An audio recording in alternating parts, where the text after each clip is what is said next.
Hello and welcome to this week's edition of The Road to Las Vegas as we chronicle the journey of each of the WCC's 16 men's and women's basketball teams on their way to the 2010 Zappos.com West Coast Conference Basketball Championships at the Orleans Arena in Las Vegas. Today we come to you from the University of San Francisco and War Memorial Gymnasium. This building hosted the first ever WCC tournament back in 1987. In 1989, Hank Gathers and Bo Kimball cut down the nets for Loyola Marymount in this building. And in 1993, a slick shooting guard from Vancouver, British Columbia, Steve Nash of Santa Clara, became the first freshman ever to win tournament MVP honors. Let's take a look at last week's highlights. In men's hoops action, Gonzaga improved to 5-0 in conference play with a pair of wins over the Southern California foes, Pepperdine and Loyola Marymount. The Zags defeated Pepperdine 91-84 and downed the Lions 85-69.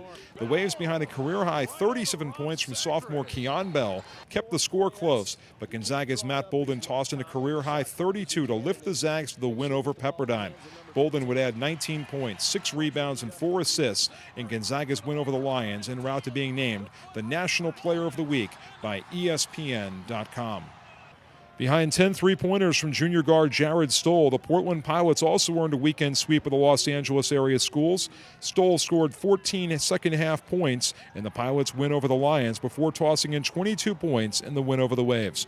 Portland senior guard T.J. Campbell scored a career-high 24 points to go along with 9 assists and a career-high 5 steals in the Pilots' win over LMU. In other action, St. Mary's jumped out to a 23-5 lead en route to a 71-56 win over San Diego. 3 Gales scored in double figures, led by senior Omar Samhan, who finished with a game-high 20 points. Rounding out the men's side, Santa Clara earned its first WCC win of the season, defeating Bay Area rival San Francisco 66-65. Santa Clara sophomore Mark Trasolini led all scorers with a career-best 26 points. In women's hoops, Gonzaga improved to 5-0 in conference play with road wins at Pepperdine and Loyola Marymount. The Zags, behind a game-high 26 points from senior Heather Bowman, defeated Pepperdine 107-64, while junior guard Courtney Vandersloot tossed in a team-high 21 points to go along with a game-high 15 assists as the Zags rallied to defeat LMU 91-77.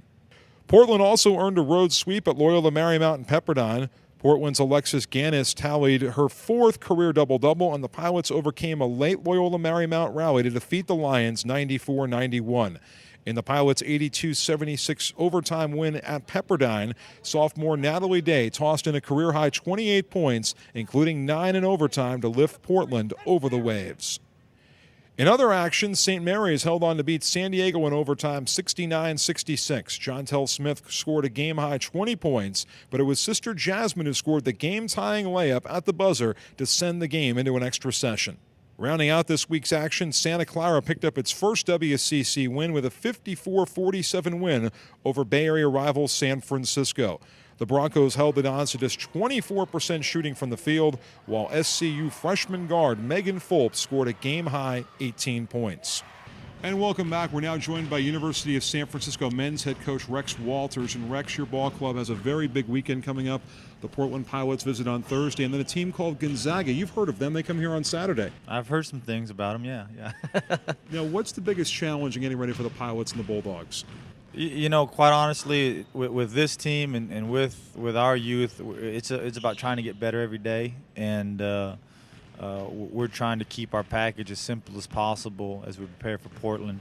The one thing about Portland that you always got to be aware of is they're a good execution team. They run some really good sets. They're very good in their secondary break. They've got talented players in Campbell and Ravio, and Stoll can really shoot the basketball, and they've got tough post players, you know, physical, strong, big. So there's a lot of problems when you talk about Portland. I think the biggest thing is we're trying to make sure that we talk about what we do.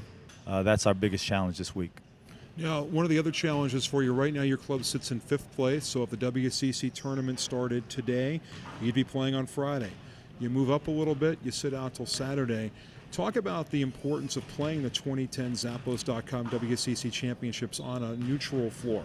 Well, first of all, I think it's a great venue. I think the city's great. You know, people want to come out and watch, and there's a lot of things to do, and you're going to see some really good basketball. So, in that way, it's exciting. I think our guys like the idea of having a postseason tournament, and our guys enjoyed it. Being at the Orleans Arena was a great venue. There was definitely an excitement in the air as we played our game, and I'm sure there's a heck of a lot more excitement as the tournament went on. So our guys are probably looking forward to it. I'm trying to keep them focused in the now. Now, a lot of people, Rex, when they associate you as a player, they think Kansas, they think of you playing in the NBA. They don't realize you're a San Jose guy, and your 3 top scorers this year are all Bay Area guys, and Dior Lohorn, Kwame Vaughn, and Angelo Calario. Yeah. No, they're good players. We're still trying to, get our culture right in terms of it's not just about numbers, and the process takes care of itself. We talk about defensively what we need to do. I thought against Santa Clara we weren't very good defensively. I thought Santa Clara did a great job, though, of attacking us in a lot of different ways. And Dior's a heck of a ball player. In terms of production, there might not be too many other guys in this league ever that have put up some of the numbers that he's put up in a short 3-year period. But a great young man, class individual, works hard. I thought he had a great practice today, so I'm bragging on him probably even more. And then Angelo's, he's got some work to do, but he can really shoot the basketball. And then Kwame's a very talented young man as well, can score it in different ways. I still want him to be even more aggressive offensively in terms of just being ready to shoot. Not necessarily shooting it, but being ready and always being on the attack to make plays for his teammates and then make plays for himself. And we're now joined by San Francisco forward Dior Lohorn. Dior, you're a 5th-year senior for the Dons. You've got a big weekend coming up. Portland on Thursday, Gonzaga on Saturday. What do you tell the younger guys on the team about playing 2 big games here on your home floor? Well, obviously, every game we take in West Coast Conference play, we take seriously. These are 2 of the top 2 teams in our conference, obviously. 2 teams that have a chance to make the NCAA tournament. So you kind of just our young guys have actually grown up pretty fast. This recruiting class has actually really matured. Paris plays a lot older than their freshman. Mikey's been playing really well. And being at home, we're usually comfortable here. So hopefully the guys, get the jitters out.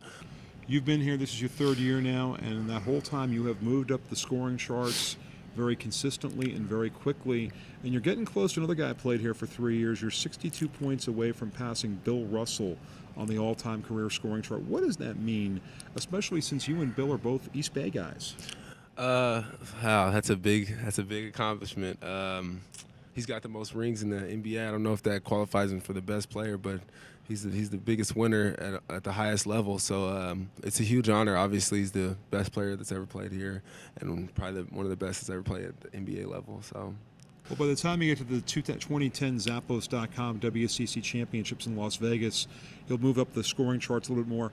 Tell us about your experience playing there last year. How much does it mean to play on the neutral floor and to play in the glitz of Las Vegas? It's pretty exciting. 2 years ago, we had the tournament down in San Diego, and they won it. It was kind of thought it was an unfair advantage for the home team to host the tournament. But the Vegas is, it's a neutral court. Actually, we got a chance to play in Vegas earlier this year, and while I was at a different hotel, it was the same floor, so we're kind of used to playing out there now. Just the feel of going to Vegas, towards the end of the year is really exciting.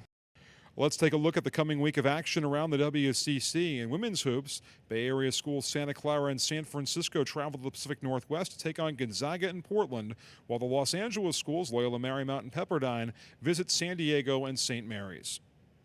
Switching gears to the men's side, Gonzaga and Portland travel to the Bay Area to visit Santa Clara and San Francisco, while St. Mary's and San Diego take on Southern California foes Pepperdine and Loyola Marymount on the road. Thanks for joining us, and we hope to see you again next Wednesday for the next edition of The Road to Las Vegas. In San Francisco, I'm George Devine for WCC TV.